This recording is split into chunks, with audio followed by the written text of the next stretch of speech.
Today, I get to talk about one of my longest abiding passions. That, of course, being giant, stompy robots. I love Mecha, Western and some Eastern, whether it is the Gundams from the universe of the same name, the Valkyrie of Macross fame, or the almighty Atlas from Battletech, yea, even the God engines of 40k. Today, however, I would like to proffer what I believe to be one of the best cinematic offerings in this genre. For today's heretical recommendation, ladies and gentlemen, is Pacific Rim.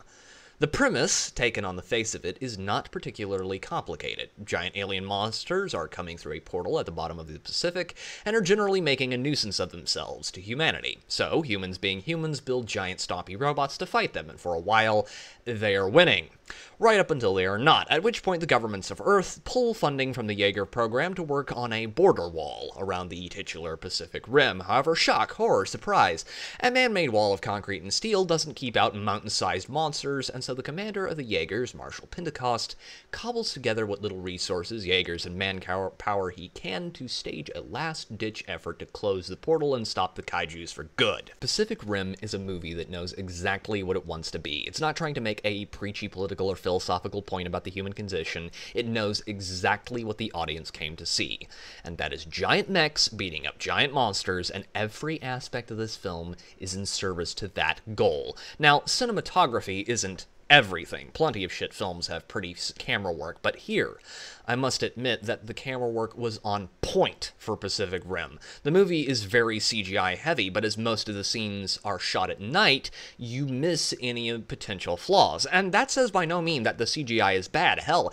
it blows away 90% of the Marvel dross we see today. And so every shot has a level of verisimilitude that many modern films lack. The art direction for both the Jaegers and Kaiju is absolutely inspired. The Jaegers take inspiration from both the Western and Eastern schools of mech design, and so you have everything from the tri-armed Eastern-inspired Crimson Typhoon to the absolutely brutal Soviet design of Cherno Alpha. And can I just say how much I love this derpy thing? It looks so retarded and yet absolutely awesome.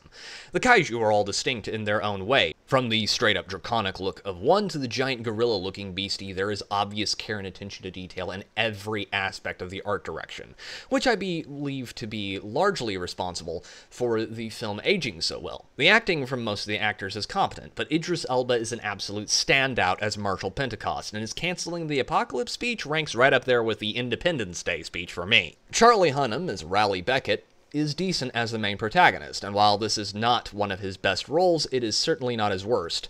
Rinko Kikuchi is really good as Mako and has one of the better arcs in the film. Speaking of good arcs, Robert Kaczynski as Chuck Hansen serves as an excellent foil for the protagonist, and he eventually redeems himself in the eyes of the characters and the audience.